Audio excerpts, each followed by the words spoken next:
The most expensive part of being broke isn't the money. It's what it does to the way you see yourself. Most people think being broke is about numbers, the bank balance, the missed payments, the canceled plans, the quiet embarrassment of saying maybe next time when you already know next time probably won't happen either. That's the visible part. People see that. They see the holidays you didn't take, the dinners you skipped, the car you keep saying you'll fix next month, the house deposit that feels like a fantasy, the version of life you thought you'd be living by now. But that's not the most expensive part. The most expensive part of being broke is what it does to your confidence. Because for a lot of young men, money is never just money. It becomes proof. Proof that you're progressing. Proof that you're capable. Proof that you're becoming the man you thought you'd be. You tell yourself, if I just earned more, I'd feel better. More confident, more respected, more ready. Ready for commitment, ready for leadership, ready for responsibility. You think the problem is income, but often the real problem is uncertainty. Because what you're really chasing isn't money, it's stability. It's knowing that if life gets heavier, you can carry it. That's why financial pressure hits so hard. Not because men worship money, because responsibility feels personal. And when money feels unstable, confidence often collapses with it. Not because money defines a man, but because many men feel they should be building something solid before they can truly relax. That pressure is quiet, but it's there. This is where a lot of young men get stuck, because the expectation never really changed. Be dependable, be stable, be building, be moving forward, be the kind of man people can rely on. Especially when you start thinking about family, marriage, children, a home, security. Even if no one says it out loud, you feel it. You start asking yourself, can I provide? Can I protect? Can I create a life that feels safe for people depending on me? Can I become the kind of father I would want my own children to have? That pressure is real. But here's the problem. You're carrying old expectations in a completely different economy. Your father's generation and your generation are not playing the same game. In the 1990s, homes in America were often around 3 times annual household income. Today, the average home sits closer to 5 times household income, and in many cities, far worse. Nearly 60% of U.S. households cannot even afford a $300,000 home. The expectation stayed the same. Build, provide, create stability. But the price of entry changed. You inherited the responsibility, not always the same roadmap. And that creates something dangerous. You start treating delay like failure. If you're not where you thought you'd be by now, it feels personal, like you missed something. Like everyone else figured it out and you're the only one behind. But sometimes you're not failing. Sometimes the game changed. And if you don't recognize that, comparison starts poisoning everything. You look around and it feels like everyone is moving faster. Someone is buying a house. Someone is getting married. Someone is posting engagement photos. Someone is launching a business. Someone is talking about investments while you're still trying to make this month make sense. And even if you're genuinely happy for them, part of you starts asking, what am I doing wrong? That question gets heavy because comparison turns ambition into shame. You stop measuring your own progress. You only see your distance from someone else's finish line. And social media makes it worse. No one posts confusion. No one uploads the nights they sat staring at bills. No one shares the panic behind the polished photo. So you start believing your struggle is unique. Like everyone else is building and you're just surviving. That belief destroys confidence. Not because you're weak, because invisible pressure is exhausting. You're trying to plan a future while managing present anxiety. Trying to stay disciplined while mentally negotiating every expense. Trying to feel confident while secretly wondering if you're already behind. That is heavy, and most men carry it quietly.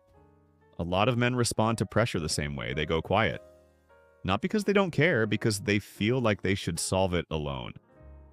You tell yourself, I just need more time. I'll fix it first.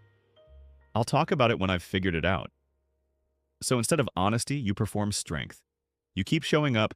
You keep saying, I'm good. You keep pretending the pressure isn't affecting you, but silence has a cost. Because pride gets expensive when isolation becomes identity. You stop asking for advice. You stop being honest about where you are. You pull away from people who would actually understand. Not because you want distance, because vulnerability feels like failure.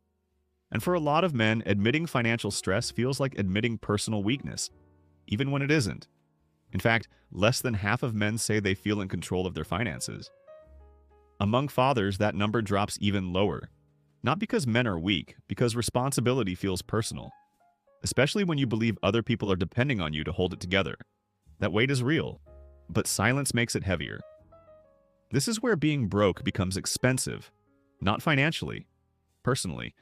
Because once your self-worth gets attached to your income, peace becomes impossible. A bad month feels like personal failure. A missed goal feels like proof you're falling behind. A low bank balance starts feeling like low value. You stop seeing money as a tool. You start using it as a mirror. And mirrors can lie, especially when stress is holding them. You start believing confidence is something you earn after success, after the raise, after the business works, after the house, after the numbers finally look right. Until then, you stay in waiting mode, waiting to feel good enough, waiting to feel ready, waiting to feel like your life can actually begin. But life is happening while you wait. People are building memories, parents are getting older, time is moving. And you're standing there telling yourself confidence is on the other side of some number. That is the lie. Because confidence is not having everything figured out. Confidence is trusting yourself to handle what comes. That is different. And that realization changes everything. Money matters. Pretending it doesn't is dishonest. Money creates options. Breathing room, safety, freedom, time, it matters. But money was never supposed to become your identity. It was never supposed to decide your worth. A broke season should not become a broken identity. Because what most people are really chasing isn't wealth. It's relief. The ability to sit still without panic. To open your phone without dread.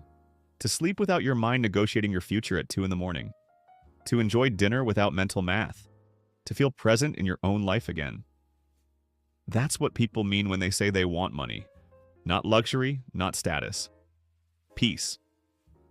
And once you realize that, the question changes. You stop asking, how do I look successful? And start asking, how do I build a life that actually feels safe? That question builds differently. Slower, smarter, healthier. Because wealth without peace is just another form of poverty.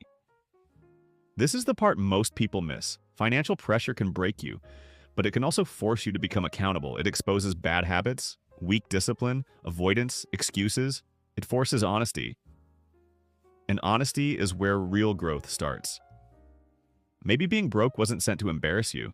Maybe it was sent to build you, to make you sharper, more disciplined, more intentional, more aware of what actually matters. Not ego, not image, not performance, responsibility, consistency, character.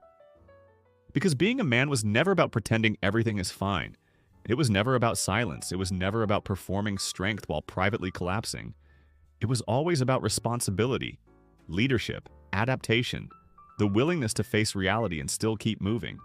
Sometimes leadership starts with saying, I need a better plan. Not, I need to pretend I'm fine.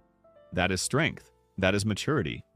And maybe the most expensive part of being broke was never the money.